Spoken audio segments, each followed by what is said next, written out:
আসসালামু আলাইকুম এভরিওয়ান। আজকে আমি চাইনিজ চিকেন নুডলস রান্না করে দেখাবো। আশা করি সবার কাছে রেসিপিটি ভালো লাগবে। নুডলস রান্না করতে চলে আসলাম। এখানে আমি পরিমাণ মতো তেল দিয়ে দিয়েছি। এখন আমি হাফ কাপ পরিমাণ পেঁয়াজ কুচি দিয়ে দিব। পেঁয়াজ কুচিটা দিয়ে কিছুক্ষণ নেড়ে চেড়ে নিতে হবে।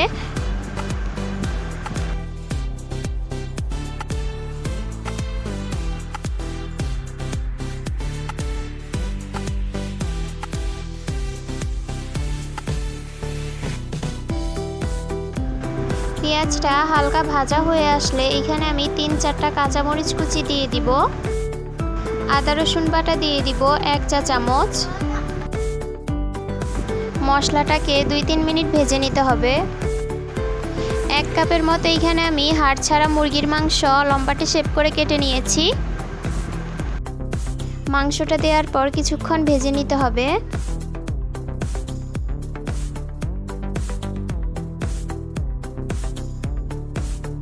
এই পর্যায়ে হাফ চা চামচের মতো গোলমরিচের গুঁড়ো দিয়ে দিলাম। নুডলসের ভিতরে যে মশলাটা থাকে সেই মশলাটা আমি দিয়ে দিলাম। এখানে আমি 2 প্যাকেট নুডলস দিব, তাই আমি 2 প্যাকেট মশলাই দিলাম। মশলাটা দিয়ে ভালোভাবে মিশিয়ে নিতে হবে।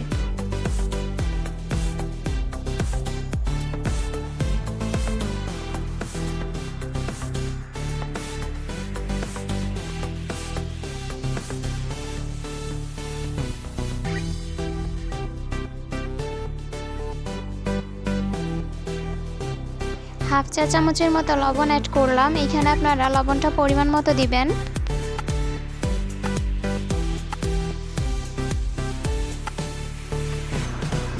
2 টেবিল চামচের মতো টমেটো সস দিয়ে দিলাম। আপনারা টমেটো সসের পাশাপাশি সয়া সসও ব্যবহার করতে পারেন, সেই ক্ষেত্রে কিন্তু লবণটা দেখে শুনে দিতে হবে।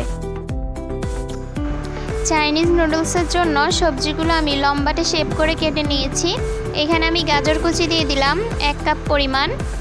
আপনারা আপনাদের পছন্দ মতো কুচি করে নিতে পারেন। হাফ কাপের মতো আলু কুচি দিয়ে দিলাম, এটা টোটালি অপশনাল। এখন হাফ চা চামচের মতো লাল মরিচের গুঁড়ো দেব আর 1 চা চামচের মতো হলুদ গুঁড়ো দিয়ে দিলাম। এতে করে কিন্তু কালারটা অনেক সুন্দর আসবে।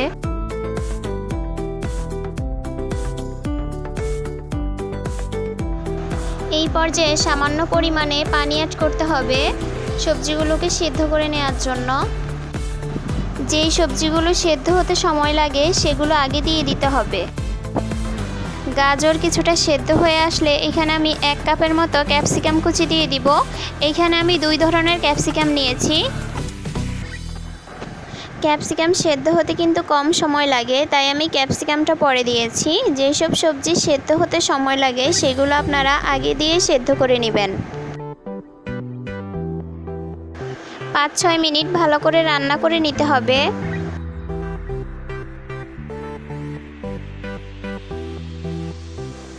এই পর্যায়ে হাফ কাপ পরিমাণ টমেটো কুচি দিয়ে দিলাম। আপনারা চাইলে এটা স্কিপও করতে পারেন। 5-6 মিনিটের মতো সবজিটাকে রান্না করে নিয়েছি। এখন আমি নুডলস রান্না করতে চলে আসলাম। পরিমাণ মতো পানি দিয়ে দিলাম আর হাফ চা চামচের মতো লবণ দিয়ে দিলাম। এখানে আমি 2 টেবিল চামচের মতো সয়াবিন তেল অ্যাড করলাম। সয়াবিন তেলটা অ্যাড করে দিলে নুডলসটা অনেক ঝরঝরা হয়। এখানে আমি স্টিক নুডলস নিয়েছি 2 প্যাকেট পরিমাণ। চেষ্টা করবেন সবজিটাকে আগে রান্না করে নিয়ে তারপর নুডলসটাকে সেদ্ধ করতে, এতে করে কিন্তু নুডলসটা অনেকটা ঝরঝরা থাকে।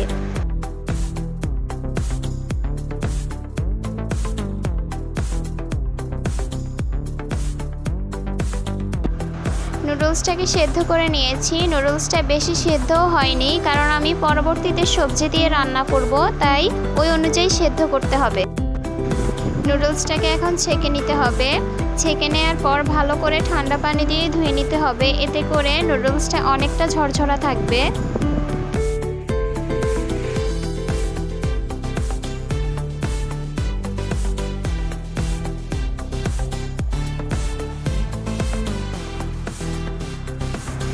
সবজিগুলো পুরোপুরি রান্না হয়ে গেছে। এখন আমি যেই নুডলস সেদ্ধ করে রেখেছি সেইগুলো দিয়ে আলতো হাতে মিক্স করে নিব।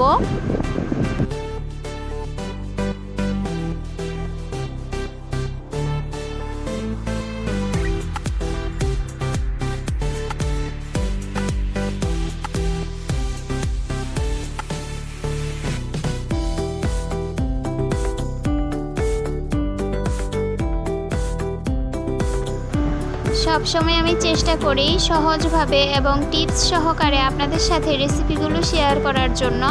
আমার রেসিপি যদি আপনাদের কাছে ভালো লেগে থাকে তাহলে অবশ্যই আমার চ্যানেলটিকে সাবস্ক্রাইব করতে ভুলবেন না।